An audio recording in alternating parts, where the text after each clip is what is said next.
Fifth Sunday of Lent, last Sunday in the Needy series. Please don't applaud, it would send the wrong message. And happy St. Patrick's Day. Now, just for myself, there will be no Jameson tonight. And that's because a few years back, I was in Ireland on St. Patrick's Day in downtown Limerick, celebrating St. Patrick's Day after the parades. Everyone stayed home, but I stayed late and decided that I would have a few pints and then just a taste of whiskey. So I stayed really late and then decided it was best that I take a bus home. Now that might sound normal to you, but I had never driven a bus before that evening. That's a joke, right? There is a God, and I am not him. God is completely self-sufficient. He doesn't need anything or anyone. He really doesn't. But we do. That's the whole point of this series. We learned, first, we need a God to take care of us. And then we also need to take care of ourselves before we can take care of others. We have a need for God more than anything else. We have an innate need for work and for rest. And we need to be free of pride, which tries to convince us that we can go it alone. And this week, we're going to talk about a need which is one Jesus spoke of often, dying to live. It's a paradox, a statement that contradicts itself. This need is the one that makes us the most powerful. Chapter 12 of the Gospel of John today. Before he died, Jesus warned his followers what was coming. The hour has come for the Son of Man to be glorified. He's referring, of course, to his death, which he fully anticipated and freely accepted. Unless a grain of wheat falls to the ground and dies, it remains just a grain of wheat, but if it dies, it produces much fruit. If the grain remains on the stalk, it will never produce anything. Only after it is removed from the stalk and planted in the ground can it bear fruit of its own. Another seeming paradox. Death is a way of life, and death is the way to life, eternal life. We see this all the time in our own personal lives. If we want to be healthier and get in better shape, we have to die to junk food, overeating, commit to a healthier diet, maybe an exercise program. Then we practically die the first few times we try the exercise program. If we want to get out of debt, we have to die to our spending habits, start saving. If we want to get better grades in school, we have to die to laziness and procrastination and begin studying. Over and over again in our experience, a certain kind of death, a definitive end, is required to bring a better life. This principle is written into life, and sooner or later, we all have to come to terms with it. Then Jesus takes the point even further. Whoever loves his life loses it, and whoever hates his life in this world will preserve it for eternal life. Whoever hates his life will preserve it. Really? That's another word for the day, hyperbole. Exaggerations that aren't meant to be taken literally. Jesus loved hyperbole. He doesn't mean hate in the sense of some kind of searing negative reaction. He's not talking about emotion. He's talking about direction.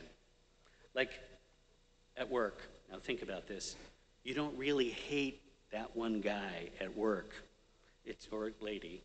It's just, and you know who I'm talking about at your work, right? It's just that whenever you see him or her, you want to walk the other way, right? When we hate something, we want to go in the opposite direction. And Jesus is reminding us that we need to die to ourselves in this life in order to experience eternity with him. And Lent is intended to help us do that a little bit more every year. Hyperbole. Here's another one. My friends tell me they die a little each time I give a homily. And those are my friends, you know. There are some things God is calling us to give up, and they aren't bad. They aren't wrong. but in our heart we know they aren't the best use of our time and talent.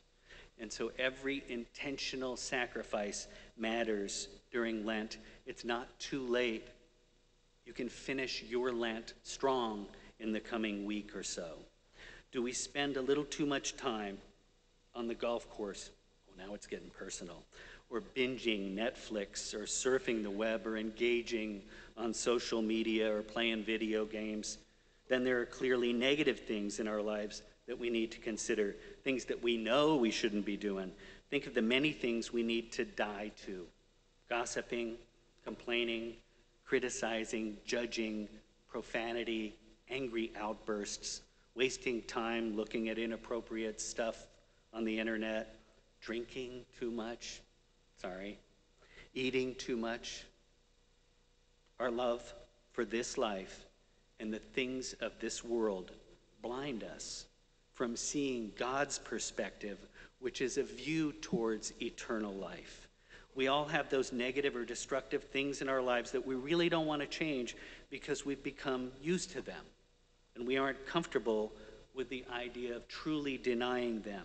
If there are things, and hopefully there are things, that are coming to your mind that you think that you need to die to, good. Congratulations, for two reasons. The first step to change is to recognize maybe God is calling you to die to something. You might be on the verge of a breakthrough. And the second reason for congratulations is that you are in good company in this challenge to die to self. St. Paul reminds us in the second reading that Jesus himself prayed to God with loud cries and tears. He struggled in this life just like we do. Jesus says so himself in the gospel today. I am troubled now.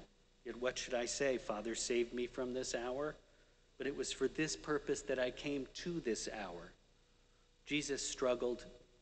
Jesus was troubled.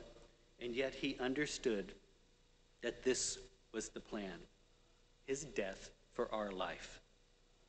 In these final days of Lent, we need to ask ourselves, in what ways is God calling me to die to self? When we die to sin and selfishness, really what is dying is a lesser self, a false self, so that the true me, the true you, can come to life.